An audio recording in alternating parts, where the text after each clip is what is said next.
What is up, guys and gals? Welcome to episode number 256 of the Nonsense Review. I'm your host, as always, Devon, and joining me equally as always is Rick. Hello, everybody! Yes, this is our first Nonsense Review in about a month. Well, a month recording-wise, about 3 weeks as far as actual releases goes. Rick, we're on 256. Do you want to take a guess at what monumental landmark was built in the year 256? Oh, in the year 256? Ooh, I don't know. All I know is that 256 is a very important number for 8-bit calculations. Yes, I know that as well, because I too ended up on that page when Googling the number 256, because that's what I'm having to resort to. Yep. Yeah, I remember there was an advert where it's 1 times 1 is 1, 2 times 2 is 4, 4 times 4 is 16, 16 times 16 is 256, and then it's basically just telling you how fast germs might multiply, and that's why you should buy their antibacterial whatever bullshit. Do you know what the funny thing is? Because you're doing such a stupid voice, and I know the voice, because it's the voice you do when you're mocking children. It was a child, yes. I didn't know what the fuck you were going on about, and then you said the fucking germ thing, and I went, I too vaguely remember that advert. Yeah, it's from like 1994. Yeah, fucking... It didn't work. Children still eat dirt. Yeah. These children still eat worms. Children still pick their arse and eat it. I don't know. They don't do that. No one does that, and if they do that, there's something fundamentally wrong with them. But yes, 256 BC was the official year, at least according to Wikipedia. So give me some, wiggle room here of the beginning of the construction of the Great Wall of China. Okay, yeah, fair enough. I was going to say, when you said BC, I was like, oh, okay, this is going to be a lot more interesting than 256 AD. Where the Romans were already doing shit. Yeah, the Romans were kind of... it's not long now until the Romans stop being relevant, shall we say that? Yeah. That's going to be another year coming soon. This is the year where the Roman Empire fucked off and left Britain alone, and Gaul took over half their shit. Yeah. I was going to guess 256 BC might be the Colosseum, but yeah, it's, as you say, beginning of the Great Wall of China. Yeah, I think the Colosseum was definitely in AD. Was it? Alright. Oh, you know what? No, you're right. It could have been it could have been on the lower end of the BCs. Yeah, because Caesar was 44 BC, wasn't he? It was 100 and something. 100 and something? Okay. Yeah, there was a lot of, the Roman Empire was already the empire by the time of the alleged 0 times. Yeah, that's one of the things I usually have difficulty wrapping my brain around when it comes to these really, quite frankly, ancient history numbers. Yeah. But yes, anyway, I digress. That was our fact for today. What are we doing? We are doing another episode of The Earth Guy. We're doing episode 8, the musical episode. Self-confessed. I don't have many notes here because those of you who have been following the channel for a while know that we just kind of watch these as they come out, and in a rather wicked twist of fate, it's like this one came out literally the week Rick fucked off. Yes, it did. And it would have been maybe okay to record, but there was a lot of air conditioning noise over there. Oh, I wasn't going to make you record when you're in America if we could help it. It's one of those where if you were gone for 3 months, it's like, we got to put something out, dude. But in 3 months, it's a lot easier to arrange something than 3 weeks. Yeah, 3 months. We'd probably do a couple of movies over 3 months. Yeah, but it really was the perfect time because it came out just as we finished our band month as well. Yeah, yeah. So it was literally while the band month was still going that it came out, but we had recorded the last one in hand in time to release while I was away. So yeah, we wouldn't have recorded it the moment that it came out anyway, even if we did. We pretty much would have. Yeah. This came out 2 weeks ago and you left 3 weeks ago. Okay. The timing was perfect. It's just life scenarios, not so much. So yeah, that about covers it for background information. You can go back in time and watch all of our initial reactions to Animated's little series. And those of you unfamiliar with the show probably don't know this, and those of you who are returning definitely know this. What we like to do is we like to talk about our weeks and the goings-on in the wide universe. Obviously, that's going to be a bit long today because it's basically a month of catching up. That being said, we're also painfully aware that we don't want to talk about certain troubles brewing in the universe that have cropped up, so we're keeping things light, we're keeping things snappy, we're keeping things funny, hopefully. So, Rick, for lack of a better term, how's your month been, buddy? Well, yes, I have indeed been away. A couple of highlights from while I was away. I've tried certain foods for the first time. You've tried what, sorry? It's my first time. Certain food for the first time. It's my first time doing Wendy's, my first time doing Arby's, and my first time doing Culver's. All three of these sell meat sandwiches. as you may know. And the last one was it was Italian wedding soup, which is a normal soup flavor in America, but we don't have it here, and I think it was fantastic as far as soup goes. What the fuck does that mean? It was a clear consomme soup with like bits of carrot chunks and like spinach in there. There were little like fingernail-sized tiny pork meatballs flavored with fennel, which I'm always a fan of. And to bulk it up and make it not so boring, it was just like jam-packed festooned with pasta. So there's not really a soup then, so much as a sauce. Well, it's a clear pasta soup with little meatballs. I don't know what it looks like. I'm going based off your description, but the fact that it's got meatballs in it and it's been served with pasta, to me that's no longer soup, and it's literally just for putting on pasta. Nah, I mean it has the pasta in it. So yeah, you pop it in your microwave, make it real hot like a soup or a dip. We call it heat and sip. And yeah, it was very tasty. I will be trying to recreate that at home. The other ones though, Wendy's. Everyone knows Wendy's is good. We're getting them in the UK now, aren't we? Yeah, we got a couple. We got one in Leeds. I don't know how good or bad the one in Leeds is. That's the weird thing about Wendy's, is because they're like, hey, we're coming to the UK, and it's like, I remember reading this story and being like, I don't really care because there's too many burger joints anyway. But it was weird because they were like, yeah, we're opening up an entire 3 locations, and it's like, you're not really coming here then, are you? Yeah, well, Five Guys was the same to begin with. Like, they had, like, one in London and, like, I think one in, like, Glasgow. And then, though, they decided, okay, this is going well, so now it's in every freaking shopping centre in the UK now. To be fair, those are the 2 cities to go to. Yeah, yeah. I will say Five Guys, seeing as you brought them up, has this magical ability to, despite being grilled, and quite clearly being grilled, because you can see the kitchen, still somehow taste like it's been microwaved. At least the last time I ate beef, which granted has been a while now. Yeah, it has been a while, hasn't it? Well, I guess that's the problem you're going to have with all the things that I've tried, because Wendy's, I got beef and bacon burger. Arby's, I got roast beef sandwich, and then going back the other time, I got the a fake Philly cheesesteak, because, you know, I'm with someone who grew up near Philly. I was told that this is not authentic. However, it's good enough for like $7. And the last one, Culver's, which I would say is the best by like a country mile, that was the beefiest tasting beef burger I have ever had. It was so nice. It beefed the biggest beef in Rick's beef. Yes, it beeved the hardest. And this is the one that's based around like the American Midwest, and their deal is that they also have cheese curds, which is a thing that's common in Wisconsin.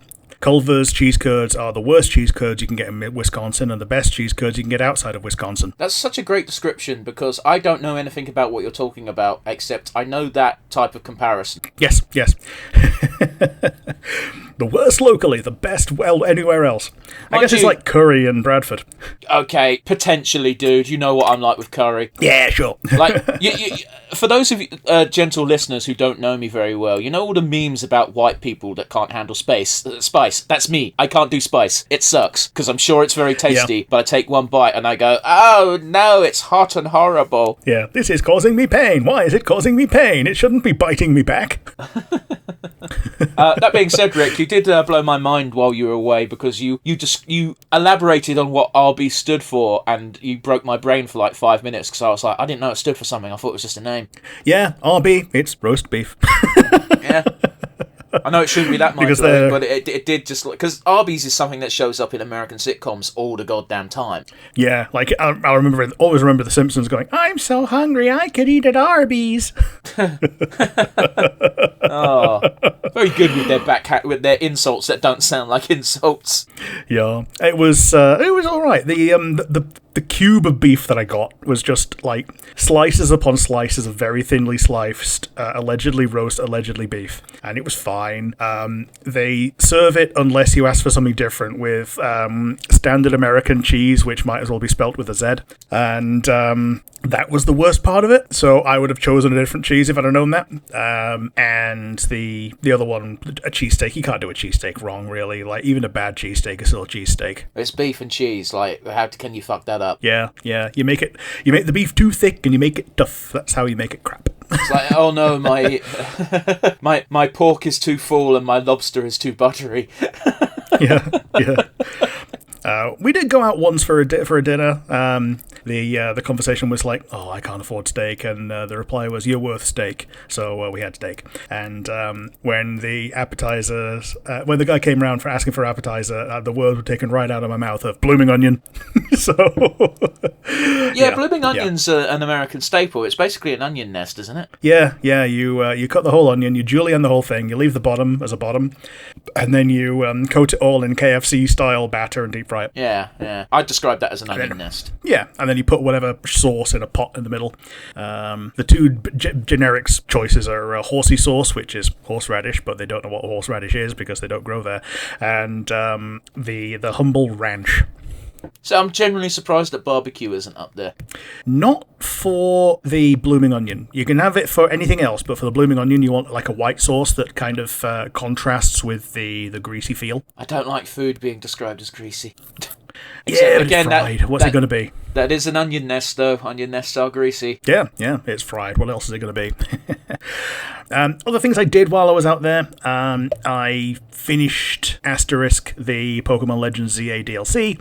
Basically, all I've got to do now is the post-game of grind a little bit in 1 to 4 star zones until you unlock a special 5-star zone, which might have a legendary in it. Yeah, Pokemon's really good at padding out their games with unnecessary grinding. Yeah, so I finished the actual story, got the Rayquaza, and got told, "Oh yeah, remember you caught this Rayquaza for the other like character, so she can give it to her mum." And I go, "Yeah, I know that." And she goes, "Yeah, but she's not here right now, so just hold on to it for a while, okay?" Basically, yeah, it's yours. Well, a cop-out. Yeah.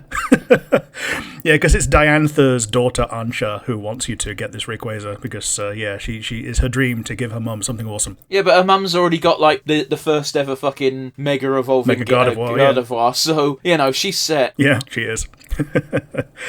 And she's decided to stop being champion. She didn't re-challenge because she's just making way more money off being a movie star. I feel like that happens to a lot of champions in the game series, though. It's just like, why aren't they champion anymore? And it's like they decided they had better shit to do. Yeah, apart from Leon, where his better shit to do is sit on top of the Super Champion Tower and wait for another champion to come along. This is true. He does do that. When you get your first Toby Fox music in all of Pokemon, the only one in Gen 8 before he does like half of it in Gen 9. He's living his best life, and I'm so happy for him. Yes, he is. Both of these things, yes. Other things, we started watching The Good Place. The Good Place? Yeah. Yeah, okay. That's interesting. Which I believe has already ended. Yes, it has. I've been spoiled on the big twist, which is why I'm so unenthusiastic. I'm not going to say it. Yeah, we are probably nearly all the way through season 1, and it's interesting to see actors that I know from other things. Like Manny Jacinto, I know him from being the Thirst Trap in The Acolyte, and Kirsten Bell, I'm about to know from being Amy in Sonic 4. Fair enough to both of those. And I've been having a good time with it so far. The other thing I did out while I was there was I attended the Turtles pre-release. There was a friendly local game store about 1.1 miles away from the flat, and I know that because I looked it up on Google Maps.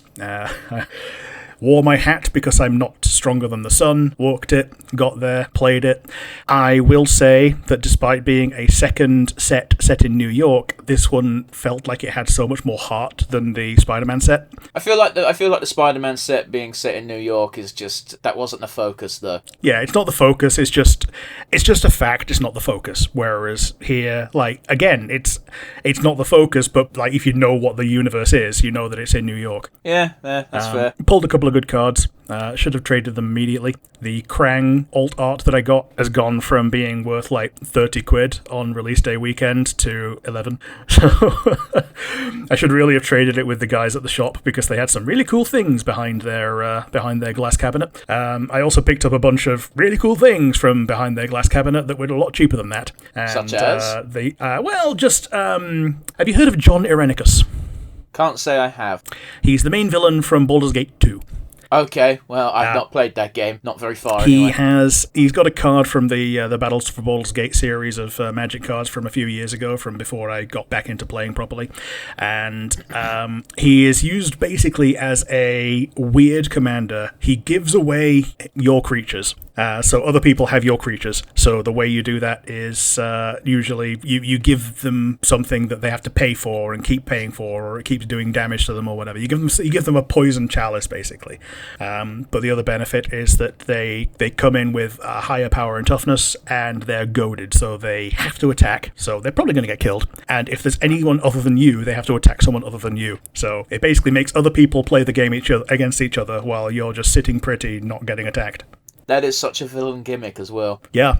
And speaking of villain gimmicks, I'm also finally building my Dr. Eggman deck, which even has the "You face a villainous choice" statement, which was last used in the Doctor Who cards for the villains. And he, as you can expect, he cares about things like constructs, golems, and vehicles, and robots. There's plenty of those in Magic, despite what people who don't play Magic might think. Yeah, even more now. Like, the past 12 months, it's like doubled the number of them. It's great.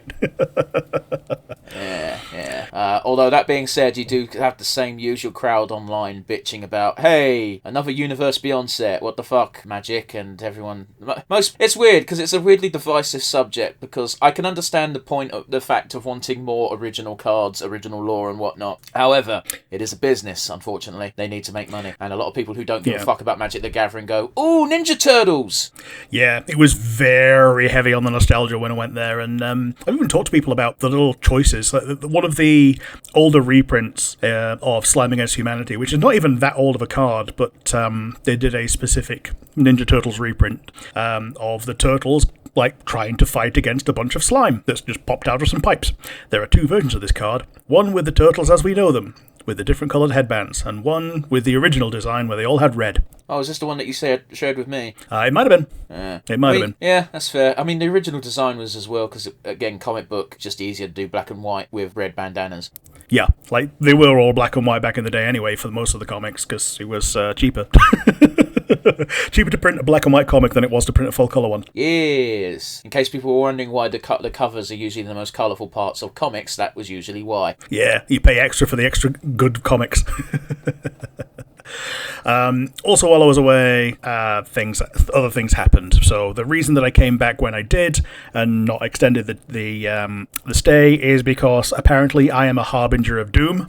I left Bondi Beach a few days before disaster fell there, and I left Dubai about a month and a bit before disaster fell there. So watch this space to see if Mexico starts annexing parts of the South United States. I don't remember the Dubai thing. The Dubai thing, they evacuated the Burj Khalifa for the first time since it was built because of the start of the current war. What's that got to do with you being there? Well, it just seems to be that everywhere I've been recently, but when were you there? Flown to. Yeah, I was there end of last year, wasn't it? Yeah, but that's 3 months. I don't think those correlate. Yep. So, yeah, it's everywhere I go, disaster strikes, and now it's later and later. So it's probably going to be about September by the time that Mexico starts making a move on American soil. I think you're reaching for straws on that one, Rick. Yeah, if this holds true. Out in the wide, wide world, however, Kirsten Bell, as I've said, has now been cast as the new Amy in Sonic 4. I'm not familiar with her at all, but by the same token, so far it's been 10 out of 10 for the cast of the live-action Sonic movies. And at the end of the day, it's Amy. I don't really give a fuck what she sounds like. Yeah.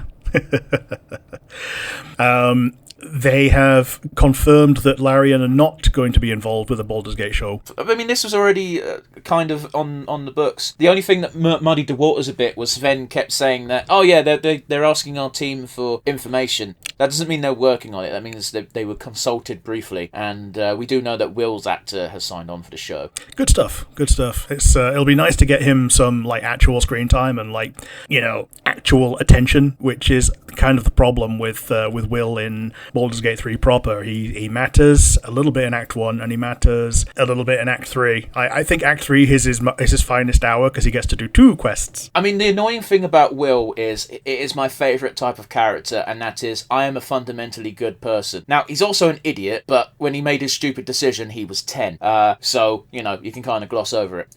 Yeah, totally. But it's one of those where, he is a hero through and through, and I love that type of character. The only problem is, he's in a party where here's Big Mama Karlak, here's sarcastic, bitchy Astarion, and here's Gale, who's a really good wizard to have in your party at all times. Yeah. Yeah, he's like sixth choice in a party of 4. That's exactly it, though. Oh, it's so great having the fucking party size limit mod in Baldur's Gate, because it means I can have everyone at once, and it's great because he's got some great banter with the rest of the group, especially early on where it makes it look like he's courting Lae'zel, but then turns out no, he just wants to learn more because he's a loser. Yeah, I mean, Gale does the same thing as well, doesn't he? Does he? Yeah, he keeps probing Lae'zel about shit, and turns out, no, he just wants to know about space. Yeah, but Gale doesn't sound like he's flirting. Ah, yes. Whereas Will sounds like he's... Because Will asks... the line that sticks in my mind is Will asking Lae'zel if she's ever been in love, and she's like, no, that's stupid. But sex, however, yeah. and Will just goes, ooh. Yeah. Why would you say that unless you're trying to fuck her? Yeah. A lot of fun. And that's also, as a tag onto that, the reason that a lot of people get Lae'zel kidnapped by Orin is that they don't have Lae'zel with them at that time because there are too many extra better people. And Lae'zel basically doesn't matter in Act 3, and that's something that Larian knows about. Yeah, there's that, and it doesn't help that she is the fighter of the group, and as we all know, fighters are... Listen, I enjoy playing fighters in D&D, much like the stereotypical white guy can't handle spice. I'm also that guy who plays fucking John Fighter in D&D games. John Fighterman. Like, for real though, I like fighter and I like barbarian. Barbarian, I tend to steer towards barbarian more based on the fact that at least they're different to just swordmen. Yeah, barbarian has a choice to do the thing to get better. Fighter probably doesn't. Like, the most interactive fighter is the one with resources. Yeah, and they suck. Yeah. They tried really hard to they tried really hard to make Arcane Archer interesting in Baldur's Gate, and I tried it when it came out, but boy is it just like any other class can do this better. Yeah, you dip your 3 levels to get those arrows, and then you just go with the rest of it in Ranger or whatever. Yeah, it's not good. But yes, and I think that's pretty much it. I've not been keeping too much of a finger on the pulse of things. I know that Markiplier's movie came out. That came out that came out before you went away, Rick. Yeah, and it's now basically like gone from cinemas. Like I saw that it was available still while I was out there. And yeah, the industry have pressurized cinemas into lowering the number of showings of this thing that has not been made by AAA studios. You gotta be careful, man, because sometimes you get. I mean, I fully don't doubt it, but you're making it sound very more sinister than it actually is. You know what I mean? Like, don't get me wrong, like, it is shitty what they're doing, but they've not completely crushed it, and it has already made its money, so it's not that big of a deal. Yeah, he had like a $4 million budget and he's made $50 million, so yeah, cool. Last one though, Pokopia came out, and I was not super bothered about this game. It's the Pokemon Animal Crossing, and it turns out it's one of the best fun Pokemon side games in a long time, and I'm happy to let people that enjoy Animal Crossing enjoy this. I mean, I've seen some clips from this game, and it doesn't look that fun to me. And that's someone who enjoys Animal Crossing. Yeah, but hey, I think the other thing is, like, this one is like forced single player, so they give you a plot. I know the twist, and it's that if you flip the map 180 degrees, you see exactly where the map is. What does that mean? It's in post-apocalyptic Kanto. Right, okay. You can't just say flipping the map means you can see the map. That make no sense, Rick. Yeah, if you flip the map, you go, oh, that's Cinnabar Island, and well, fair enough. Yeah, then, I suppose. So and the Ditto is a fun character apparently because they can keep transforming into other things when they need to do things. So, for instance, they will, once they meet Dragonite, that's how they learn to fly and glide, because they just transforms very shortly into a Dragonite that can fly and glide. That's a pretty fun way of doing it. Maybe that's what they'll do for the next rideable Pokemon. It's just like, here's your transport Ditto. Yes. No, you can't fuck this one. Oh, actually, yeah. Pokemon Wind and Waves also got announced, didn't it? It did, and it's one of those where, like, I'm probably going to have a Switch 2 by then, because hopefully Fire Emblem comes out way before then. Yeah. But yeah, because it's probably going to be like... I'm not touching that device. It's probably going to be about, like, third quarter of 2027, it seems. Oh, yeah. I hope we get more news in the meantime. I mean, shock horror, the new Pokemon game's going to be out in time for a Christmas season. Who'd have thunk it? Yeah, but they also did the same with Legends EA in that they announced it like a long time before it came out to basically tell people, yes, we are working on this without the previous 1 year Pokemon crunch. So yes, we're going to polish it a bit better, and it's going to be a bit better. And they didn't. Well, I had a great time in ZA. Oh, I'm sorry. I'm sorry. I was thinking of the previous generation, as in Scarvio. Oh yeah. That's the last one that they didn't wait on, and yeah, it was not well optimized in any way, shape, or form. Legends EA, they did delay it a bit longer. The textures are a bit bad, but like I think the gameplay is good. And then the next one they showed video of it. Switch 2 exclusive, so you don't have to deal with any Switch 1 limitations, and the water looks great, and that's the only thing I can really comment on, because it's that and like the 3 new starters, one of which is a Pomeranian. I mean, the funny thing about the water is IGN's tweet immediately. Too much water. Yeah, like, hey, kudos to you guys for taking that meme on the chin. Yep.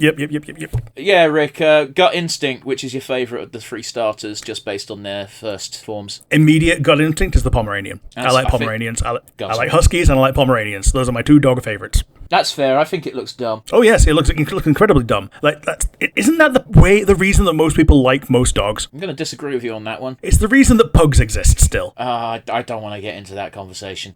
Okay, which one do you like? I'm leaning towards the water gecko. Yeah, with a broad head. Yeah, I like that. I feel like that tends to be how I gravitate towards, though, because I like the crocodile instantly for Coco in Scarvio as well. Yeah. Just like, that thing looks weird, I must have it. Yeah, not a thought between those eyes. Looks fantastic. Oh god. I will sit upon the pulse of what they end up being before I choose, because the gecko, while I usually don't pick a water starter because of how common water mons are in the overworld and how easy it is to fill a water slot, sometimes you get a banger. I've got a bad feeling it's going to end up being water dark again. We've not had a water poison since Tentacool. I don't think we're going to get a starter with poison as a subtype. Maybe not. I would never say never, but Then again, like before, like Gen 6 and 7, I never thought we'd get Dark and Ghost as secondary types on our guys, because they've got immunities. That's a fair point. That is a fair point. But yes, very quickly before we move on from your news, you also were the one to break the news to me about Smiling Friends. Do you want to elaborate on that? Yep. Allegedly, Smiling Friends has now ended. They may do specials, but it seems to be that they wanted to avoid it becoming the new Rick and Morty. So our Smiling Friends retrospective is now retroactively a retrospective on the end of Smiling Friends. Well, they've got 2. Speaking about the specials, like they've got 2 episodes coming out. Yeah, they do have 2 additional episodes coming out. And also on the topic of special episodes, Good Omens has now been reduced from a season to a single episode after Neil Gaiman has departed the project. Anyone who's been listening to the retrospective already knows this because you said it last episode. Oh, yes, I did. Spoiler, if you haven't watched our top 5 canon ships, there's something from Good Omens in there. Yes, and canon ships means nothing to do with ship cannons. Yes, one N. Yes. But yeah, we got the extra episodes coming out. Hopefully there'll be a nice send-off. And yeah, because there's no season 4, 5, 6, there's not going to be a continuation of the Mr. Frog storyline. So yeah, we don't know if Mr. Frog is going to continue to be a frog or not. It doesn't matter anymore. To be fair, I think that's actually a good thing, because it feels like the Mr. Frog story needs to end. Yeah. And it does mean that everyone involved is able to work on their other things. I am champing at the bit for more of Koala Man. I don't think we're getting more Koala Man, but boy, would I love it. Nah, both of these things.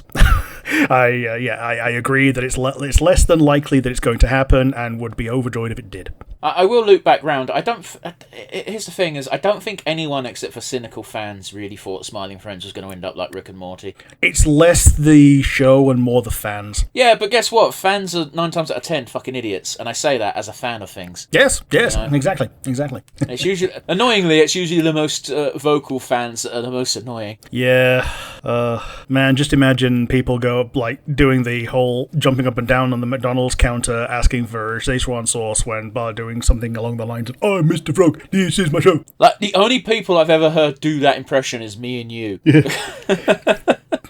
hello, I love you, thank you, bye-bye. Yeah, and I don't even do it because I can't do it without sounding like I'm taking the piss out of the differently abled. Oh, okay. Do you know what I mean? No, it's like if I try and do that voice, I will sound like I'm mocking handicapped people. A little bit. A little bit. So therefore, I don't do it. Just do it while you're trying to stifle a yawn, and that's probably fine. I'm good with not trying that on air. Cool.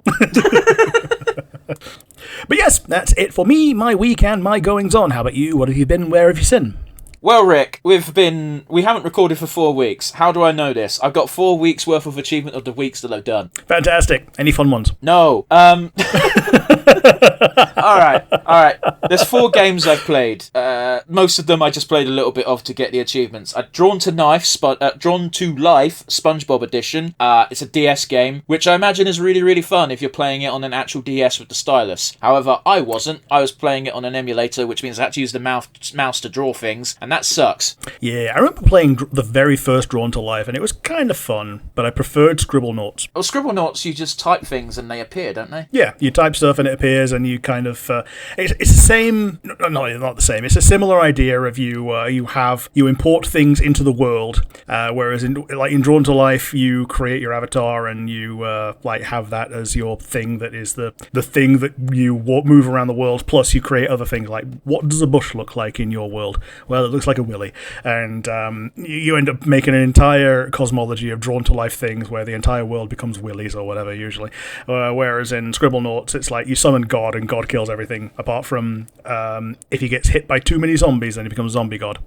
Okay, so the Drawn to Life thing, in SpongeBob, all of the creatures already pretty much exist because it's SpongeBob characters. You can draw your avatar, but what I did is I just picked one of the pre-made ones because they had Classic Mermaid Man, so I just played as Classic Mermaid Man, and every time you came up to a new platform type, it's like, hey, draw a bubble, this is what you're going to jump on. And because, I can't draw with a fucking mouse, I just filled in the entire square with white, so now I've just got white blocks to jump on. Boy, does that make the game easier. Sure.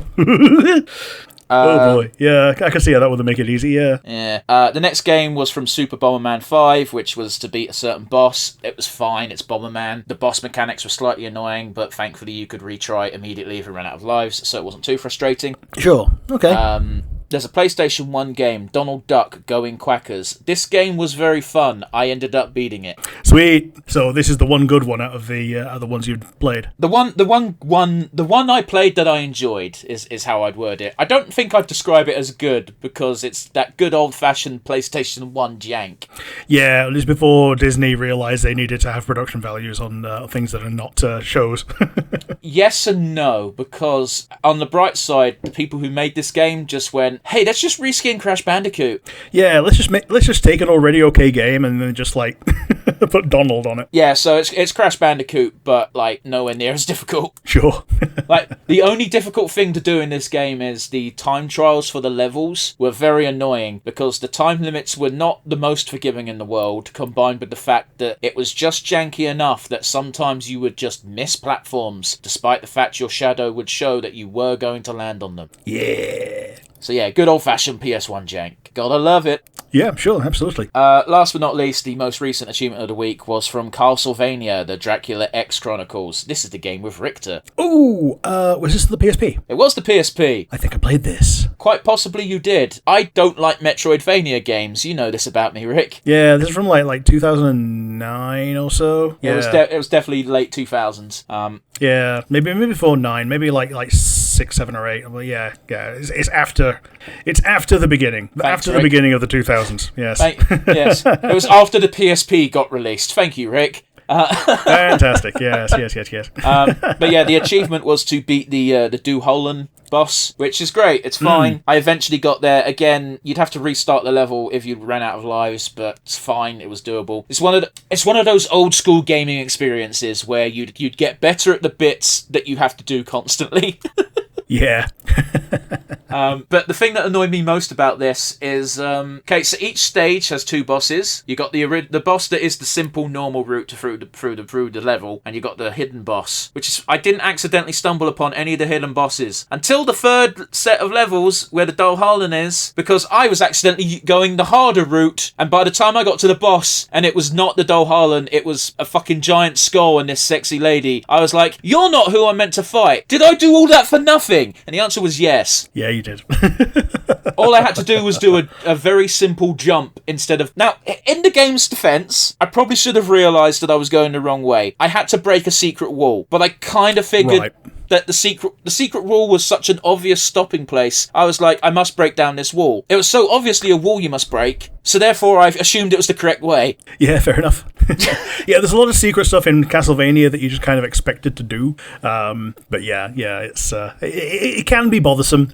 I think I ended up unlocking a bunch of extra characters in that game, like pretty early on, and then playing through as only those characters. I didn't know you can unlock extra characters. I could be wrong. I could be misremembering. I could be conflating multiple different Castlevanias into one general gestalt memory. Rick, I didn't beat the game once, and I didn't beat any of the secret bosses, so I don't know. Cool. Like you very well might have unlocked people. The first boss is the werewolf, yes. Yeah, that's the one thing I do remember. The second boss is a fucking Minotaur. Yeah. But yeah, and all of these bosses are... The annoying thing is, these bosses are easy to beat once you know their pattern. But there's only one way to learn their pattern in this game. Yeah, to die to it multiple times. Yeah, eat shit, fucker. But yeah, that's basically been the bulk of my time, and guess what? There'll be another achievement of the week I'm sure I'll have done by next week. Yeah, sweet. Yeah, cool. So on to things I watched, Rick. What'd you see? I'm up to date on the Haluva shorts. Are you? If new ones have released since last time, then no, but if they've not, then yes. Okay, one new one released, like, last Saturday. Then I am not. Alrighty, well, that'll be your homework, and we can talk about that one next week. But we can talk about the Haluva short number 8, which is something you watched before you went on holiday, and I have now since watched. It's kind of a nothing burger of an episode, but that's kind of the point of these shorts. I'll just refresh my memory on what it was. Hello. It's the one where they kill that CEO and Blitz takes his place for a bit. Yeah, it was rather funny. Like, he likes being respected. I was just going to say, like, confirmation that Blitz has a praise kink. Yeah, he's got a praise kink. He likes his sycophants. Yeah, despite liking his sycophants, which granted the only one we really saw was the assistant. And, the secretary lady, yeah. Just praising everything he does. Like, does it not capture the psychopathy of a CEO that he throws a dart at the globe and goes, Utah, do we have anyone in Utah? Yes, sir. Fire all of them! Yeah, it's daft. It's very daft. It's daft, and some might say a bit on the nose, but I don't care. It was funny. How can it be on the nose when Blitz doesn't have a nose? I mean, other people do. You don't need to have a nose on the main character for noses to be a concept in the world. Yeah. I'm just looking at the splash image, and the mustache is just kind of floating there because you don't have a nose. I mean, the imps, Blitz in particular has got like a more shaped mouth, so like he doesn't really need a nose because the nose is kind of a part of his mouth design. Yeah, it's kind of beaky. I wouldn't describe it as beaky, but fine, whatever. It's not the main point. We'll move on with our lives. There was some amazing alliteration in this episode when the diddling got revealed. It's been a while. I'm not going to fucking repeat it, because there's like a 20-word alliteration of just words starting with D as they revealed that the CEO that Blitz replaced was a diddler. And that just happens to be when Moxie and Millie return to go grab him. And as that news report is still playing, Blitz is just like, I didn't do that shit. I did all the killing and the firing and the other fucked up stuff, but I did not diddle kids. Just like fucking Frank Reynolds from fucking Always Sunny being like, I should write a song about how I don't diddle kids because I don't diddle kids, Charlie. No kiddly diddly. He's singing a song about it. He must be innocent. I'm not the biggest fan of Always Sunny. Song. I hate when people do that. I'm not the biggest fan of Always Sunny, but it does have some great bits. Yeah, I've only seen it through clips. That's fair. I'm gonna guess one of them is the egg. Yeah, the egg, and the one where everyone is in alcohol withdrawal, and miraculously somehow feel better when they drink some freaking mouthwash. I mean, fair enough. I've not seen that particular one. And the one where Danny DeVito is really friendly with the guy who can't fix the printer. And he goes, "Did I just do your job for you?" Again, I've not seen this clip. I've not gotten to that episode. Yeah, sure. All the stuff I know from Always Sunny is episodes because I've been watching it lately. Yeah, the one where the guy is ... Okay, good, fair enough, I guess. The other thing I did, Rick, watched, is I bit the bullet and I watched The Night of the Seven Kingdoms. Okay, I don't know what this is. It's the Game of Thrones type thing. It's based on the Duncan Egg novellas. Okay. I brought this up on the podcast a while ago where I hadn't watched it yet because only the first episode came out, and all the reviews were like, okay, the first episode is good, but why is he taking a projectile shit in minute 5 of the first episode? Projectile shit. Well, again, it doesn't need to be there. It makes no sense for it to happen. The director or the creator or the writer of the episode was just like, oh, this is what we're trying to convey. And it's like, well, it didn't convey that. It was just weird and disgusting for the sake of being weird and disgusting, which, is a thing that happens on Game of Thrones. A lot of the times, a random disgusting thing will happen in an episode just because, like, you're watching Game of Thrones, bitch! Yeah, this is HBO. We're not censored. Yeah. I like the Duncan Egg novellas. I like Game of Thrones, despite having this weird... It's one of those weird things you have to accept as a Song of Ice and Fire fan, of just like, we're never getting those books. George R.R. Martin hates everyone who's read his books, and the most vocal part of the fan base tells George R.R. Martin he's a piece of shit and should die, so I can't blame George R.R. Martin for hating the fan base. Yeah, I get it. And the problem I have with The Night of the Seven Kingdoms is, I've watched it, it was a good 6-episode series, it's only half an hour-ish episodes, so it's not terribly long, I watched it in an afternoon. The problem I have is, I know in my heart of hearts we're going to have the exact same problem that we have with Game of Thrones. There are 3 Duncan Egg novellas. They want more than 3 series. George R.R. Martin, as soon as he realised that people liked the Night of the Seven Kingdoms TV show, said, yes, I'm going to write 15 more novellas, and my heart sank as it's like, we're never going to see the end of this series. No, like, both ways. Even if he does publish something, you're never going to see the end, but he's never going to publish it. I think he's got more of a chance of doing Duncan Egg because it's such a contained story. Sure. But it's been over 10 years, maybe longer. I haven't been keeping count, but it's definitely in double figures since Dance... Can you look that up for me? Can you look up when Dance of Dragons Part 2 came out? Because it might even be 15 plus years. Got a feeling it was early 2010s. Part 2, 2011. 2011, that's 15 fucking years. Yeah, 12th of July, 2011. Close enough to 15 years. It's been a long time. Jon Closer Snow's to been 15 dead than for 40. 15 years, Rick. Yeah, I know people who are less than 15 years old. So yeah, we're never going to... And don't forget, people who don't follow the books, we're meant to get Winds of Winter and then A Dream of Spring. There's 2 more books minimum that George wants to write for his A Song of Ice and Fire series. And... it's not unlike him to split those books into 2 because they're so big. So 2 books at least. Plus he wants to do 15 fucking Duncan Egg novellas. Plus the fucking House of the Dragon bullshit he's been working on. Yeah. Which is, by the way, one of the George R.R. Martin projects I went, I'm sure it's very good, these background books that are from fucking ancient history as far as the current story's set. But those stories I don't care about the lore of your world to that degree. Yeah. Okay, the annoying thing is I would care if the main story was finished. I get you. But this shit that's happening fucking 200 plus years in the past, 100 plus years in the past, the timeline's sketchy in my head because, again, I'm not really familiar with anything that happens pre-Duncan Egg.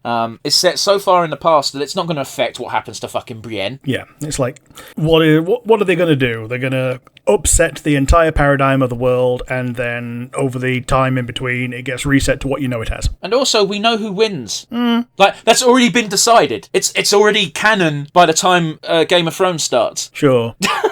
I guess the only mystery is, how do they win? How decisively? Who dies along the way? Now that you've been following the stories of people that you allegedly are meant to care about. Well, Rick, the answer is not very decisively, because there's been like 6 Dance of Dragons, and it's always a Blackfire rebellion or fucking Ninepenny Kings, or there's always a rebellion happening, and it almost always gets crushed. Because if it doesn't get crushed, it becomes the new king. Yeah. But yes, anyway, A Knight of the Seven Kingdoms. I think they did the adaptation justice. The guy who played Baelor Targaryen fucking nailed it. Spoiler alert for the series and for the book that is much, much older. Baelor dies at the end of the Trial of Seven, and it is a masterpiece of direction and acting in that scene. Sweet. It's incredibly well done. It's exactly how I pictured it would go. And you know what? Big fucking props to the guy they've got playing Sir Duncan and the kid they've got playing Egg, because they both knock it out the park. Cool. I didn't know that Duncan Egg was not a single person. Yeah, Duncan Egg. So Duncan the Tall and Egg, short for Eggon. Okay. I thought it was a person called Duncan Egg. I mean, I can't blame you for thinking that, but that would be a very daft name. I'm Sir Egg of the crown of the Egglands. I don't fucking know. Yeah, the eggs basket. But yeah, they changed some things about the plot to be able to stretch it out over 6 episodes. My favourite character from the this is all based on The Hedge Knight, by the way, which is the first Duncan Egg novella. Sure. Oh, that's another reason why you might be saying I'm saying Duncan Egg, as in a name, because when I say Dunk and Egg, I don't say the D in and. Yes. That's exactly it. Yeah, my apologies on that one. I didn't realise I was doing it until I just said it for like the 4th time. But yeah, my favourite character from the first novella is Lionel Baratheon. He's called the Laughing Storm. I think I brought this up when we brought up me getting hyped for it in the first place. He's got these giant fucking stupid antlers on his helmet. Okay. Whenever he jousts, he's got this really annoying habit, at least to the people he jousts, of in the books, not so much in the show, but in the books, almost every single knight of a noble house has a crest on top of their helmet, like a symbol of a dragon or a symbol of their house. And what Lionel does, just for fucking shits and grins, is he knocks these off and it goes flying into the crowd. And while he does it, he's laughing like a madman, which is why he's called the Laughing Storm. So the crowd loves it because they're like, oh, cool, look at this fucking sick dragon I've now got. And everyone he's jousting is like, can you not fucking ruin my helmet? It costs so much money. So basically, they fleshed out Lionel Baratheon, and I can't blame them for doing that. He's by far the most interesting character, who is effectively just a background character. But slight spoiler, we know later on down the line he does a duel with Sir Duncan. This is way in the future when Sir Duncan becomes a Kingsguard. So it could be that they're building him up this early and they're expanding on him as a character this early on because they know they're going to have that scene in the future. Which is weird because we all know that happens, but George hasn't written it yet. Yeah. Yeah, so it's going to be a very nebulous how based on what the filmmakers want to make rather than what actually happens in the books that don't exist. Okay. The annoying thing is, we know how, we know they have a trial by combat, we know the winner of the trial of combat, we know the results, we just don't have the story for it. Because Sure. George R.R. Martin does this thing where, here's the timeline, here's the things that happen, and you look at it and you go, why does Duncan duel Sir Lionel? Oh, that's why. Why is this not a book yet? It's so far in the future that he hasn't gotten around to it yet. Sure.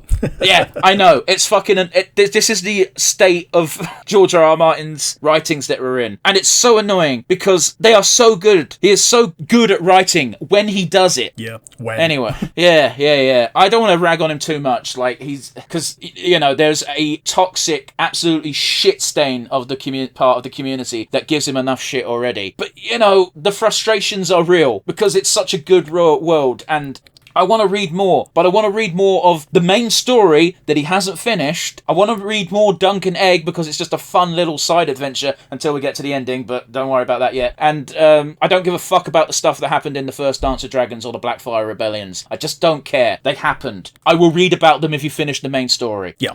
Yeah, I get you.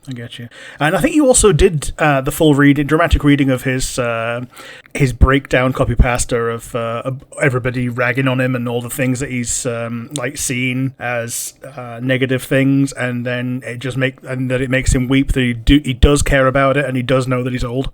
Yeah, it was so depressing because he does not deserve to have people telling him constantly, you're going to die before you finish the series. That is a horrible thing to say to someone. But on the flip side, I understand being frustrated that the series isn't finished. I don't think you should be telling people that, though. Yeah. It's not nice. There's no need for it. Holding my head in hands at how shit quote-unquote fandoms can be. And like, on the flip side of things, I would be incredibly jaded with my fan base if I opened up Twitter or whatever fucking social media George R.R. Martin uses, and it's just a bunch of people going, oh, why hasn't he fucking got enough of his arse and started doing X, Y, Z? I'm sure he's writing. I'm sure he is. Like, it's very well-known fact that he hit a big writing block. It's well documented. He has not shied away from that. But at the same time, he was stringing people along for for 10 years, being like, I'm working on it, I'm getting through it, we're working it out. And then to just say, I'm no fucking closer to finishing is a very devastating blow to the readers. It's one of those. It really is, where I have my sympathies for him, I really do. But as a fan of the thing, I am also frustrated that it's been 15 years and nothing. I'm gonna go take 2 years to do some lore for Elden Ring. Yep. Well, that's exactly the kind of thing that you need to do sometimes. You just cleanse your creative palette by doing something new, and within the confines of a small challenge. And for some people that works, and for some people it's just a holiday from the creative block. Everything that George R.R. Martin did on Elden Ring revolved around one particular family, and it was basically just the Lannisters again. And there was a shit ton of incest because George R.R. Martin seems to be into that shit. Yes, and everyone's name began with a G, an R, or an M. It did. You read the same article I did. Not even that. Like I just noticed it. You got Godfrey, you got Radagon, you got Marika, you got Rani, you got Godwin, Morgoth, and Margit. But and yeah, Moog. all that to say, I enjoyed the series. I will say Egg is wrong at the end. There are not 9 kingdoms. There are 7 kingdoms. There are 9 regions. Hey Rick, why is a kingdom called a kingdom? Because it has a regent. As a king. Yeah, a king or a queen regent. In Westeros, it's a king. There are no queens in Westeros. It's one of the reasons why Dawn is technically a principality, because it's always been princes or princesses ruling that place. Yeah, those tend to be size-based in the real world. Like, you got the Principality of Liechtenstein because it's too small to be a kingdom. Yeah, but we're not talking about real life, Rick. We're talking about fictional reasoning. It's fine. Yeah, but also fictional reasoning is based on the linguistics that are brewed in real time on the real world of Earth. It also doesn't work with the example I'm using because Dawn is one of the bigger kingdoms. Fantastic. But yeah, anyway, they're called the 7 Kingdoms because when the Targaryens came over, there were 7 kings. Cool. Shock, I know. Just wanted to get that off my chest. Night of the 7 Kingdoms is a great show. I enjoyed it. I'm looking forward to seeing season 2 because Sworn Sword is a very different story. And, I will say there is one thing they did in it which I really enjoyed, and that is Sir Duncan is incredibly shit at jousting and never really gets better. And they make a point of just like, no, yeah, Duncan can't joust for shit. Fantastic. He is not good at it. And after the duel, because there's 7 people on each side, every single person involved in that fight is just fucked up the next day. None of them are walking properly. They've all got wounds. They're all just like, this fucking sucks, bro. Rick, ready for some news? Let's go. This is a bit of an old news, but new for the podcast. Shall we talk very briefly about the Gooseworks Reddit debacle? Oh, yeah. Lots of things have gone badly with the quote-unquote fans and Gooseworks, with her not wanting to engage with fandom anymore at all, and I don't blame her after the shit that's been flung at her. It's one of those things where when this got brought up in our group chat, Rick, we did speak about it briefly, and my reaction was, it's still the same now, and it's like the unfortunate reality of things is, as a creator, you're gonna have to learn this lesson at some point, and that is almost every single fandom should be ignored, especially if it's something you created, because the unfortunate reality is there are people that will just twist your work into whatever interpretation they want. And there's nothing inherently wrong with that, but these people tend to think that, no, my interpretation is the only interpretation, and you being the creator doesn't mean dick. The only silver lining to this story is that, first of all, Gooseworks had a crash out, but they seem to have bounced back at least, so they're not completely off the grid and being like, I want everything to burn. Although there was a rather humorous tweet not too long ago of Gooseworks, I believe it was straight up Gooseworks, saying that at the end of Amazing Digital Circus, we are going to kill all the animators and writers, followed by a Twitter note saying, while this is true, Gooseworks failed to mention that we're also killing everyone who's ever watched the show.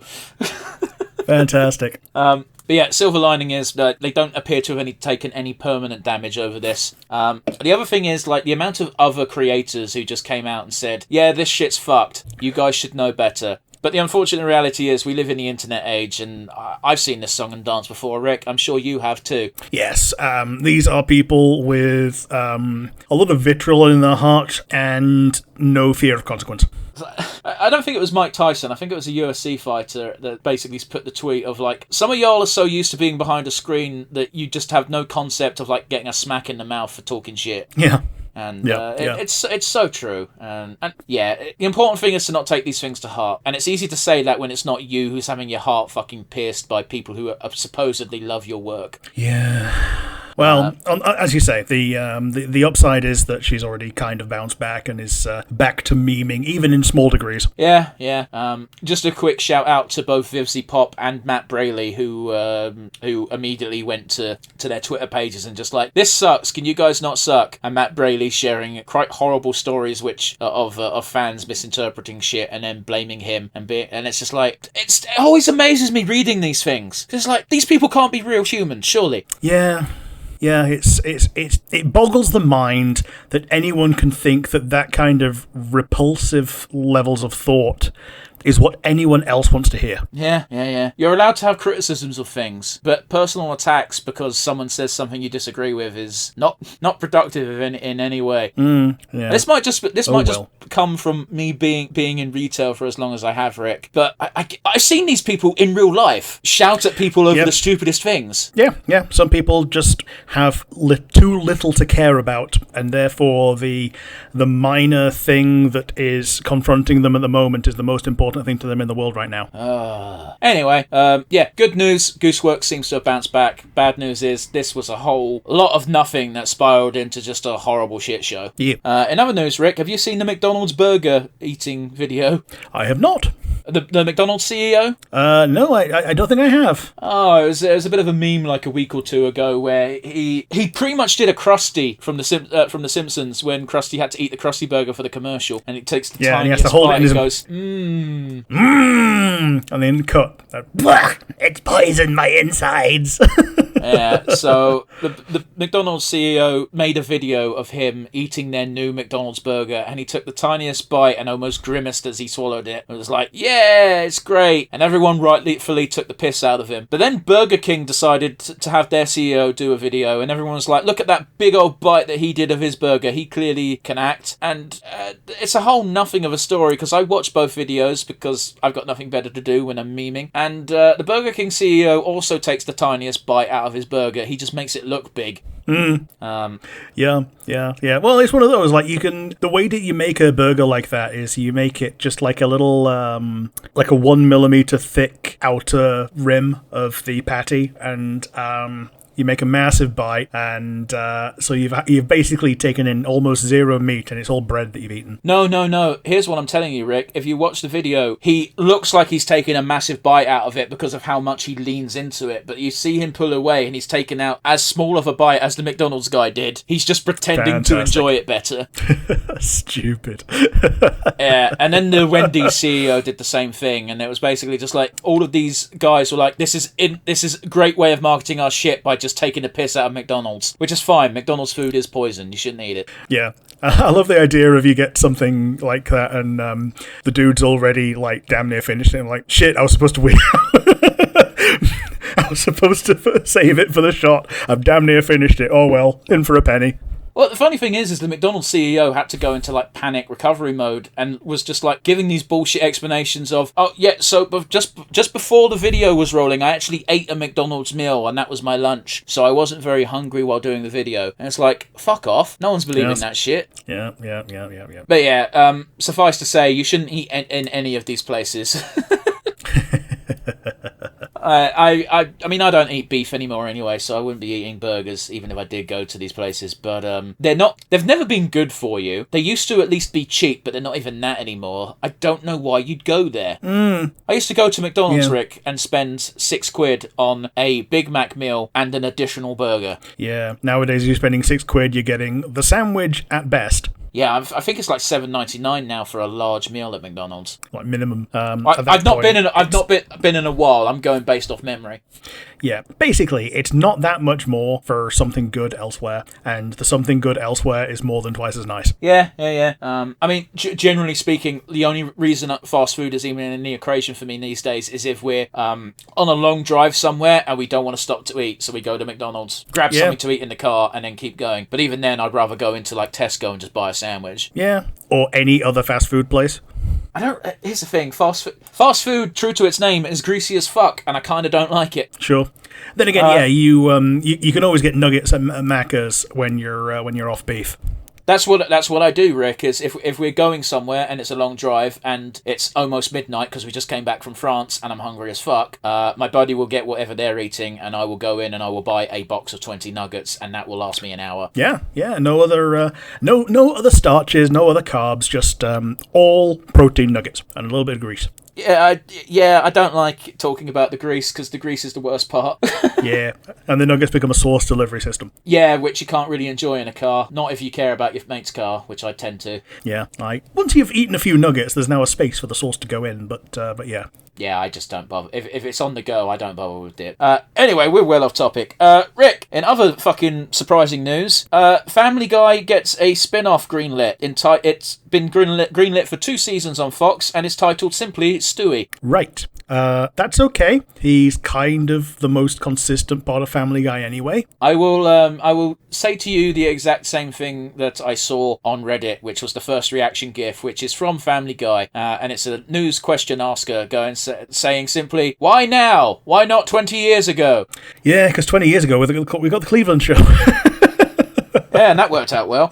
Yeah. Listen, I'll be absolutely honest with you. I think Seth MacFarlane works really well on stuff he gives a fuck about because the Orville has no right being as good as it is. It's very clear he wanted to do Star Trek and he wasn't allowed to do Star Trek, so he made his own thing and called it a parody. The description of this show means that it might actually end up being okay, especially if Seth MacFarlane is the creative lead on it, because the description of the show is Stewie gets kicked out of his daycare or kindergarten, I don't know what fucking school he's in, level of school he's in, gets sent to a new one, meets all his classmates, he's lonely, everyone else is lonely, everyone's depressed, until Stewie starts bringing his gadgets to school, and then they start going on wacky adventures. Rick, this sounds like Seth MacFarlane wanted to do something like this Magic School Bus, but wasn't allowed to.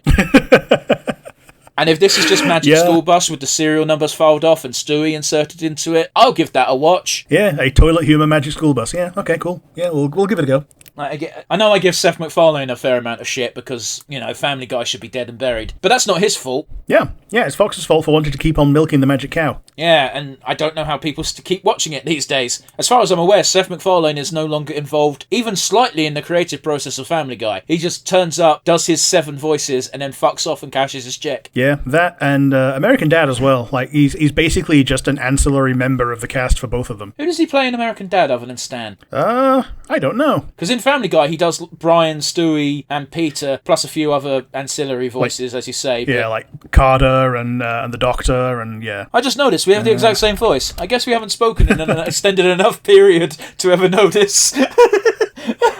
One of the better jokes from Family Guy. Rachel McFarlane is Haley.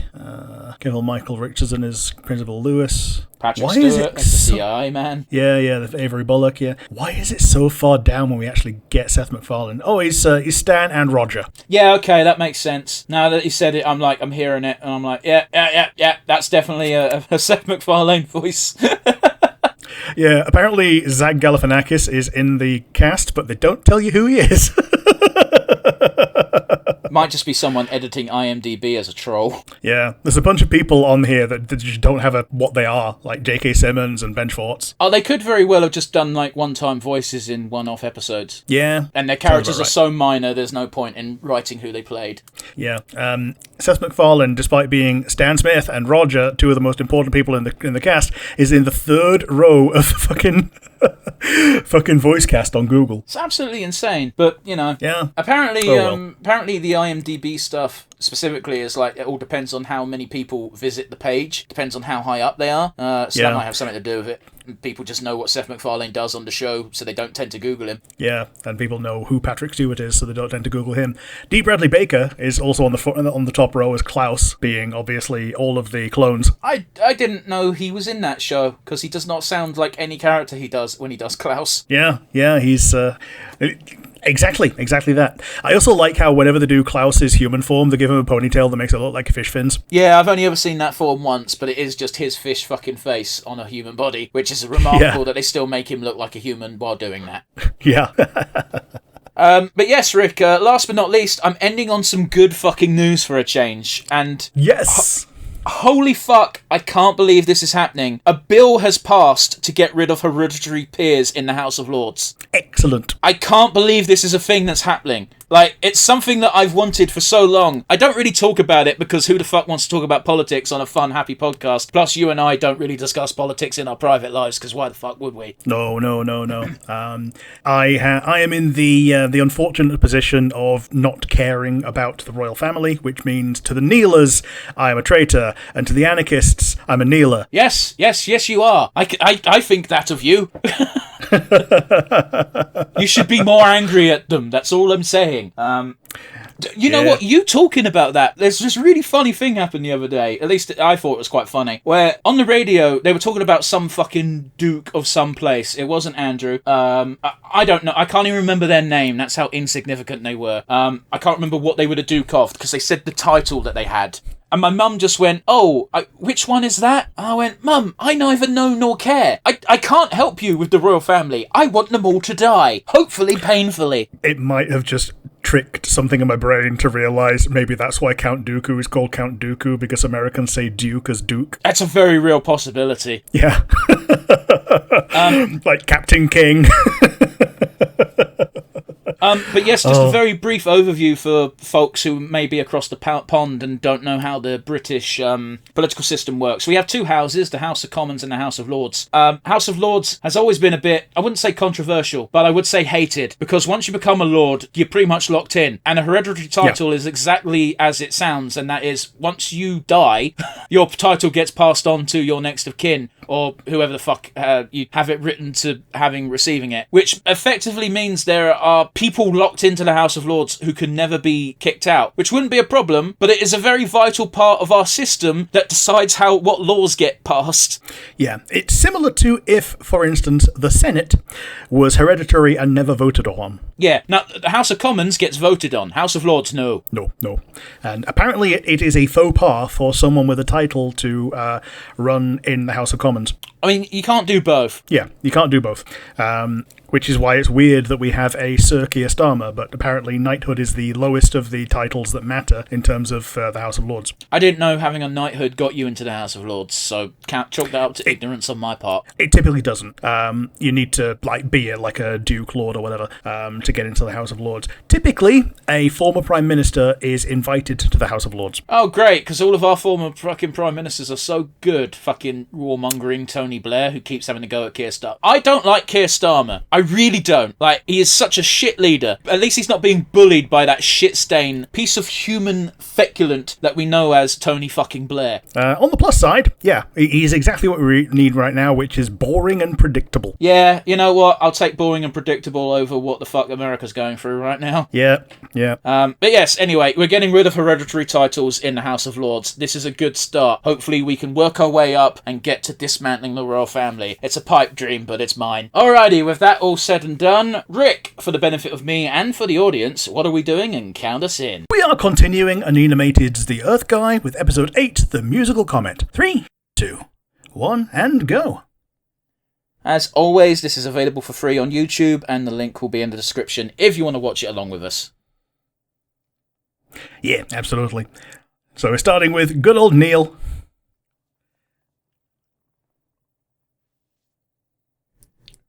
He sounds so bored. I love it. It's great though, isn't it? He's always bored. What a great excuse for a musical episode. I kind of love it. So that means we're actually seeing this as well. This is actually happening in universe. Yeah. Oh, look at that OC. They're all OCs. Okay, but you know what I mean. The one that we've probably never seen before.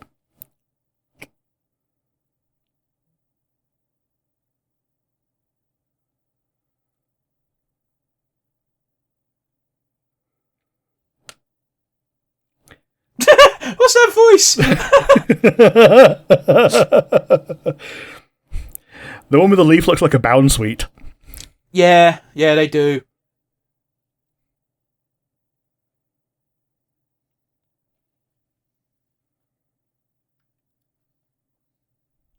I'm getting flashbacks to basketball in fucking secondary school.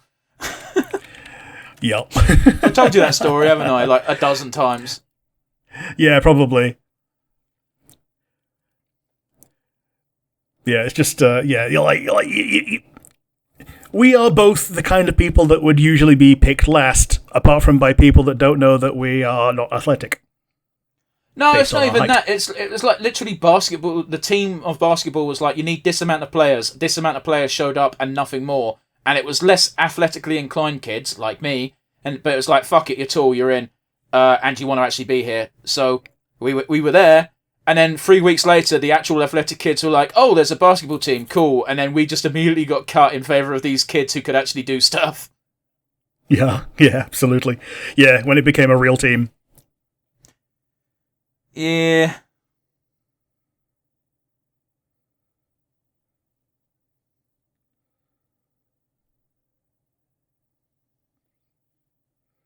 That reminds me of frickin' Gary Oak.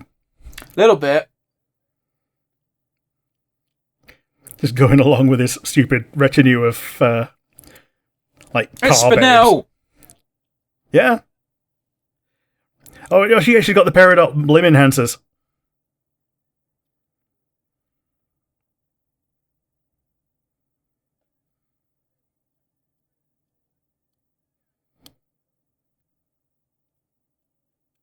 All I can think of is fucking Adam going, guitar! Guitar solo, fuck yeah! It's made all the funnier when later on in the same song, he summons a guitar and plays it incredibly well. It's the very next line as well. Oh, it's so dumb. I love it. I love that fucking dickhead. Yep.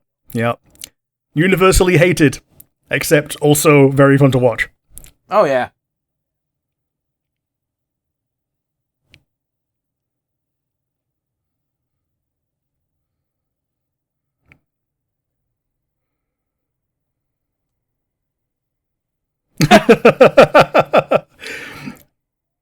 What a...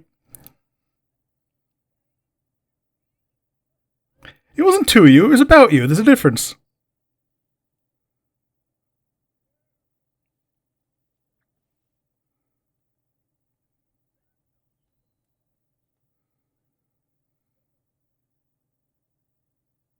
Takes all what?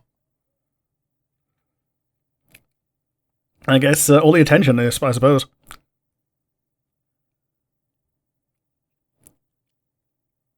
Yeah, you called that bitch a bitch. Good job, buddy! And he rhymed it perfectly in terms of the song that was going on around him.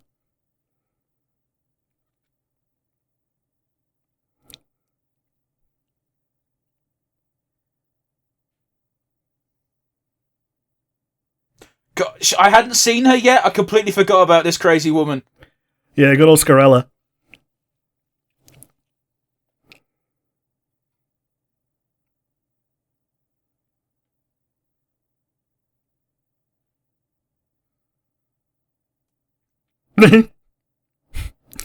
And yeah, because everything's actually happening, he's not actually live streaming.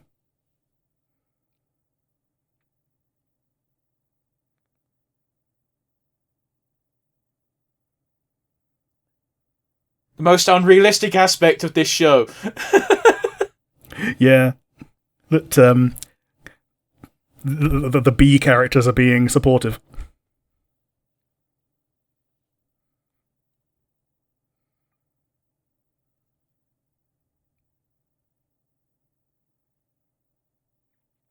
What a fantastic way to distract yourself from things that you have to do. I mean, Rick, you and I are both of a similar sort of mentality, shall we say. You've totally done this, I've totally done this, where it's like, I've got this thing I really need to do by the end of the day, but I don't actually However, want to Wikipedia do it. is here. Yes, I don't want to do it. However, Wikipedia is here, and can we play the Hitler game? The annoying thing is it's not even as interesting as Wikipedia. It's usually just like, oh, cool. Sometimes I'll be doing the task I'm meant to be doing. I will get a text on my phone, look at the text, and then go, well, now my phone's open and Reddit is there, and then waste 20 minutes of my life scrolling through bullshit I don't care about. Oh! Good old Prince Aquelo. Don't you mean Aquafina? You did spend that entire episode saying that, didn't you? I don't think it was that entire episode. I think that was entire first 7 episodes, and episode 7 is just the time when I pointed out that, no, I'm not making a joke, I thought that was his name.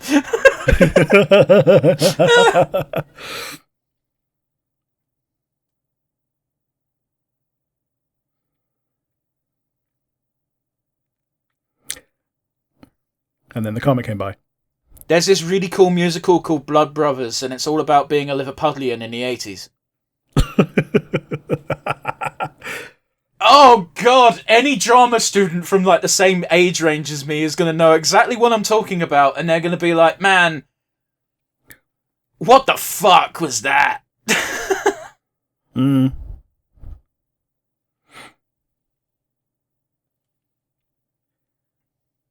Oh, he's got a cute singing voice. That looks like a Maury. It could very well be the inspiration for the scene. Yeah.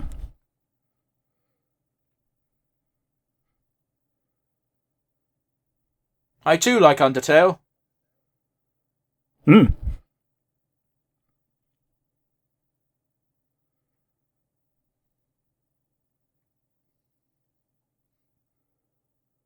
There's the smile. Look at those hentai plants! Sorry, it's all I can think of.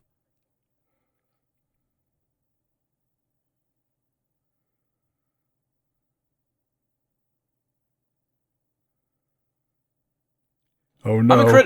I'm incredibly jealous of anyone who could play the harp. It seems like a difficult instrument to master. Oh yes, absolutely, absolutely. I had one person in our year who was a harpist, and she had to take lessons outside of the school because the school didn't have the resources, despite being one of the most best funded in the UK, to recruit a harp instructor. That's incredibly weird, but okay. Hmm. Mind you, I remember my secondary school was very much like, it had two things it I wouldn't say focused on, but would brag about in like its literature, and that was, we've got a great IT department and we're a rugby school.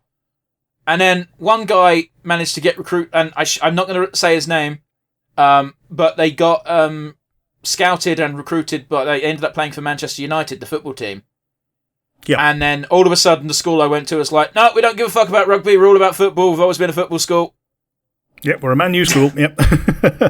Yeah, Man U school in fucking the outskirts of fucking London. Yep.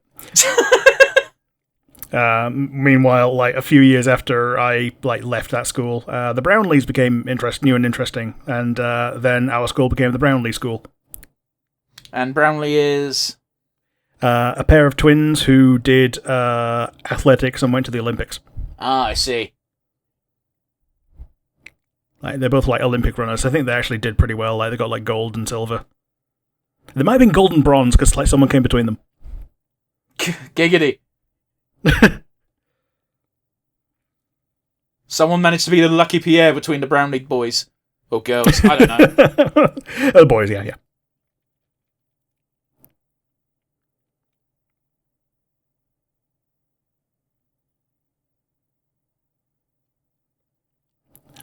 Doesn't matter if he's good, I'm going to bribe the judge. With a blowjob. Is it wrong to bribe an entire jury? They'll soon be guilty of that.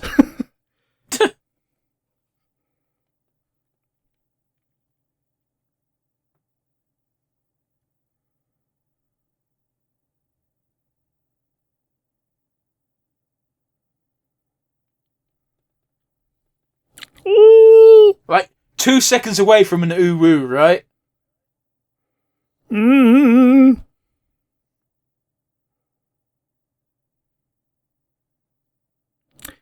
Implication.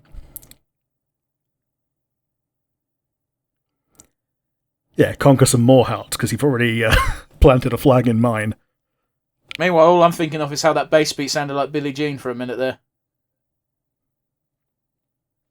Completely not the direction they're going, especially with the fucking harpsichord, but... I do love a harpsichord, though. I mean... Like, the age is questionable, but would, right? Yeah. With the... With everything else in place, yes.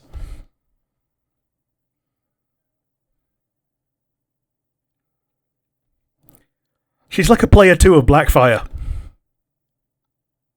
I'm sorry? She looks like a player 2 of Blackfire with that costume.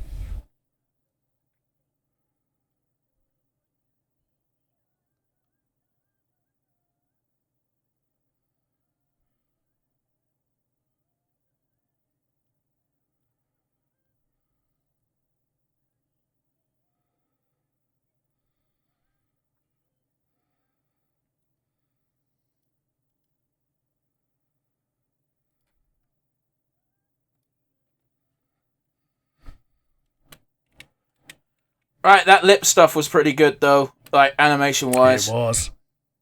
It was.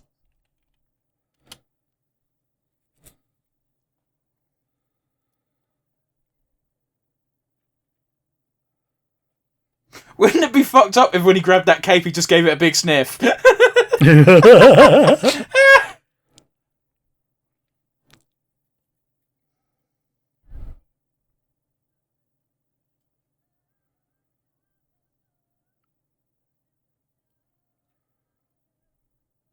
Like, in all fairness to our noble competitor here, like, this... Is that fucking Kremlin? I think it was. Was that the King K. Rool guys? Yeah.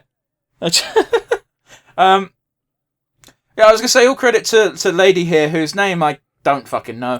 I think it's Zethana. Maybe so. To be fair to her, she's not cheating in this contest, and this contest all started because he did call her a bitch. Yeah. Which, while yes, she was one, it is okay to still be annoyed when someone calls you it. Yeah, he didn't even call her it. He just said it about her. She just so happened to be in the same room at the time. No, like, he called her a bitch. He said, "I hate that bitch." That is calling her a bitch because he was talking about her. Yeah, he was talking about her, not to her. Man, oh, fuck off. Fuck you. That's such a fucking legalese loophole that should never work. You try using that on someone where you use the exact same language in the exact same circumstance, you're going to get a slap, mate. Oh yeah, he was still calling her a bitch, but he wasn't saying it to her face. She just so happened to hear it. I can't tell if you're trying to use this as a legitimate defence or not. It's both legitimate and also part of the gag, now that I know that it riles you up. But what you're saying makes no sense, Rick. It can't be both. Tee-hee-hee-hee-hee-hee.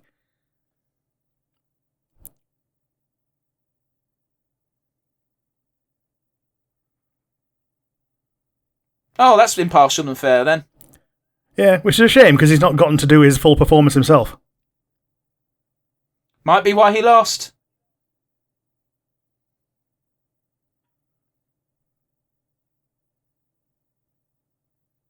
I think that's the cutest new character we've seen today. It is, yeah. Yeah, the winner of the contest is Zethana, but the winner of public opinion is good old Neil.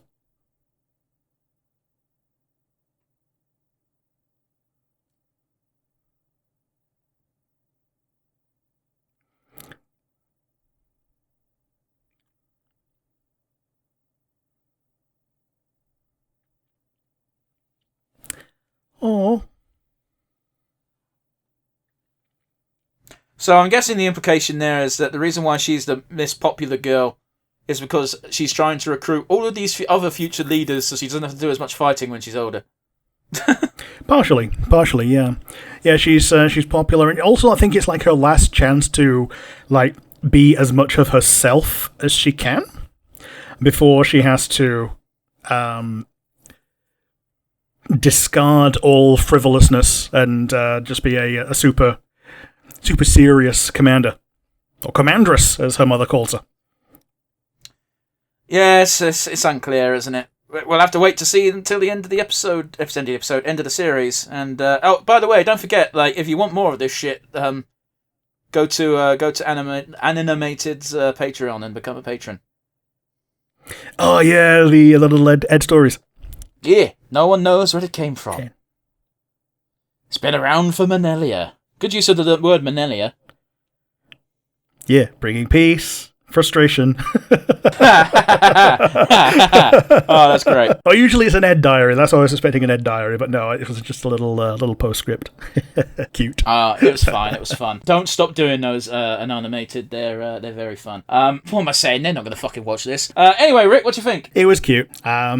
And as always, it's a nice little enjoyable thing to watch that I will continue to enjoy to watch. We always like the Earth Guy, and it's come a long way since the beginning, and now the characters have just feel supernatural the way that they interact with each other these days. Yeah. No one's acted egregiously out of character, which is always a worry for these indie shows. Yeah. How about you? What do you think? It was good. Which is, I know, it's par for the course for the Earth Guy, but it's worth noting. I particularly enjoyed how there is an in-universe reason for there to be a musical episode, and that, yes, in fact, every time you see someone burst into song, that is actually happening. The amount of times where you watch a show and you're just like, is this actually happening, or is this just artistic license? I generally can't tell, but no, 100% it's happening in universe. Yeah, like if it's My Little Pony, it's probably happening. Maybe the stuff in the background isn't happening, but the song itself is. Yeah. So yeah, that was fun. It was a nice little twist to an otherwise tried and tested formula. The songs weren't terrible. I wouldn't say they were particularly memorable. I'm not going to be humming these in the hallway. I'm not going to be humming these when I'm to myself, just entertaining myself like a knobhead. But that doesn't necessarily matter. They fit the episode, and that's what counts. True. But yes, any other thoughts? Not outside of what we're about to do, I don't think. In which case, let's get down to brass tacks and go with our usual wind down, shall we? Do you have a standout favourite moment? It was when Neil started to smile when he was singing, because he was already singing. He was already pouring his heart out to his closest friends who were just there, not least Prince Aquello, and just there's that smile. Like, he's gone from it not being a thing that he could do at home in the past when he used to like music to being something that he can do right now and can just like express himself, and the moment he begins to enjoy himself, my heart grew 3 sizes. And let's talk about that for a moment, shall we? Because while it's might be a well played out trope, but it does tend to hit hard to home, because I think almost everyone can relate to having an interest or a hobby when they were young, and having not necessarily a parental figure, but perhaps a figure that you looked up to, or someone you were close to, just going, well, that's dumb, you shouldn't do it, you're a loser if you like that. Yeah, I think everyone's had that at some point. Like, again, maybe not necessarily family, but like, I definitely remember as a kid. He's been on the show, so I can say his name. Chris and I, when we were in secondary school, we've known each other for a long time. We used to like an anime called Shaman King, and everyone else thought it was dumb. And they're right, it is dumb, but who cares? You like what you like. Yeah, that's the point of anime, is to be dumb and to turn your brain off and just let the rules of the stupid universe wash over you. So yeah, it would be like, well, I can't tell anyone about this interest because they will make fun of me. And so, again, a bit of a lighter example, because it seemed to be quite almost a sinister implication that he got more than just a little bit of light hazing for his interest in musicals. Yeah. But on the same token, do you have a favourite moment? It was definitely, they managed to get that shock perfect in Neil's face the moment he said, I fucking hate this bitch. Yeah. That was my runner-up as well, so I'm glad you picked it out. It was a fun moment. Because, he's under the influence of the Comet, and it makes him rhyme. I don't even know if he was in under the impression that much. But it did rhyme perfectly in a song that was 1 line short. That's true enough. And she has been incredibly horrible to Neil throughout the series, so no wonder why he thinks that. Yeah, absolutely. Absolutely. But yes, we can't only talk about the good, can we? We also have to touch upon the bad, if there is anything. Just a bit of a caveat here, we do tend to be a lot less harsh with indie projects because we're not dicks, and there's a non-0% chance that the person who created it might actually listen to us. So, Rick, do you have a weakest link today? I think it actually is that Neil didn't do the performance that he had resolved to do at the end of the episode when it was like everyone on stage. Like he joined in with Zathana's, and like because of that, the judgment was only on Zathana because Neil was just a backup vocalist for her. I totally get you, but like narratively, it fits so well that it's like, yeah, fine. Plus, we already got to hear the song. It would have been weird to hear the same thing twice. Yeah, we heard the song. His friends heard the song. Everyone that matters heard his song, and yeah, that's the only reason that the Comet doesn't judge him. But yeah, that's my weakest link. How about you? Do you have a weakest link separate to mine? I think my weakest link is going to be a bit of a weird one in that the crew didn't really show up for this. Like specifically, I'm thinking of definitely not Ryuji and Barbarian Zombie Lady were like very brief appearances. Like yes, we had Sunbro. Yes, I don't remember anyone's name, and it's a problem for me. We had Sunbro do his initial explanation, which is always fun because he always sounds so disinterested, even when he's doing things he clearly doesn't mind doing.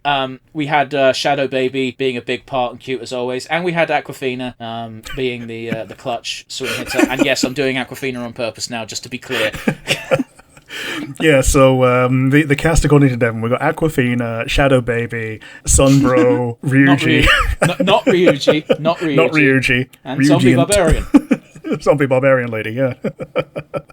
I can't help it, alright? Listen, even the fucking main antagonist I'm just knowing as Purple Bitch, so...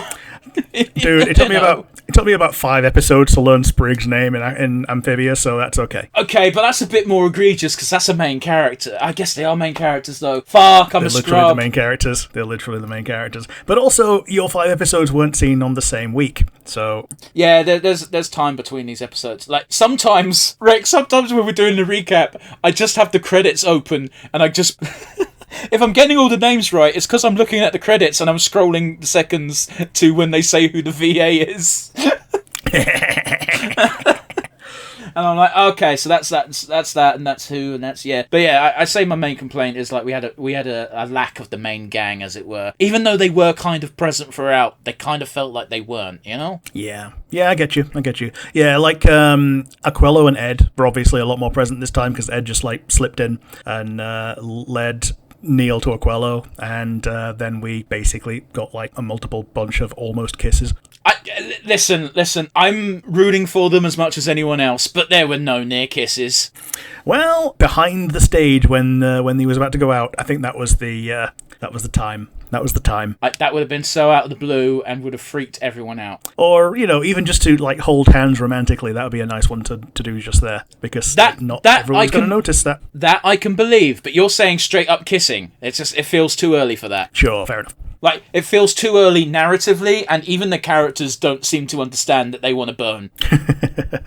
True. But yes, let's do our pièce de résistance, for lack of a better term. We are doing the creme de la creme, the crowning moment. We are giving out our MVP awards to end on a high. Rick, who is getting it for you today? It is trainee Commandress Zathana. As much as she was a bitch, and as much as she is a complete antagonist throughout the entire series, this really was her episode. In which, you know, she got to perform.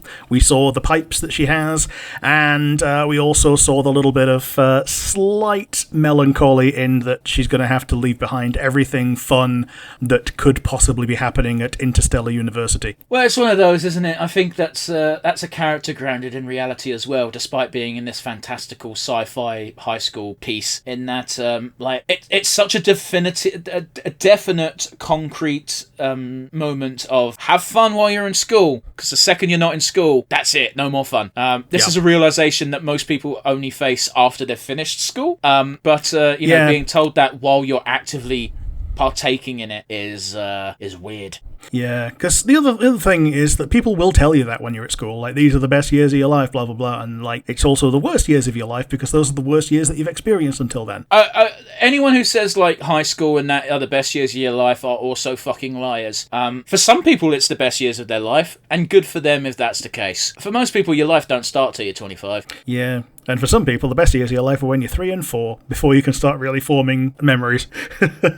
Well, there's an expression, Rick, that doesn't get used nearly as often as it probably should, and that is ignorance is bliss, because it really is true. The less you know about the world, the easier life is. Yeah, absolutely. But not too much ignorance, otherwise you start wearing a red hat and you get fucking orange. I just realised that Thana's got a lot in common with Edelgard in that, she's got shit to do once she graduates, but and this is like her last chance to have any degree of normalcy, and we just so happen to be in every other gang than the villains. I don't disagree with you. However, I was also thinking almost the exact same thing, except instead of Edelgard, I actually was like drawing parallels with her and Amity. Sure, yeah. I get you. Edelgard is a more direct comparison for sure, what with the definite militaristic nature of the characters. Yeah. Whereas Amity is just expected to be a basically demon realm nobility and just take over from a multi-generational juggernaut of commerce. But the thing is I don't think Amity would be taking that over, would she? Because it would probably be the twins first. Maybe so. Well, I think Amity would be expected to take over Alador's position as primary abomination wrangler. Would explain the abomination track. Yeah, she's on that, and that's all she's ever going to be doing. But she's also being used as like, no, you don't get to make your own decisions. You have to do decisions that will reflect well on us and put us in a good negotiating position the moment you're out of college. Yes. You need to be the best shining star of the Blight lineage that you can possibly be to make it so that the rest of the Blight lineage gets smiled upon by the Emperor. It's one of the early episodes, the revelation that Amity really likes Willow, but she can't be friends with Willow because she is just a commoner. You must be friends with Boscha. Yeah. But yes, do you have an MVP? Yeah, we went on a little Owl House tirade, didn't we? We did! I'm going to give the MVP award to Neil, because despite being put in an unenviable position, he managed to power through and actually deliver on his promised duel, as it were. And, I do like the almost like poking fun at the office type environment where he's doing these blogs on his phone, and you're doing this in the hallway, bro, everyone can see you.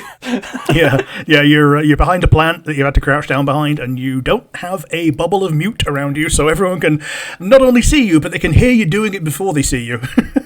But because usually he does it in his room. Yeah, exactly, and there's no risk of anything happening there, unless, he starts bunking with Aquilo, which we can only hope for.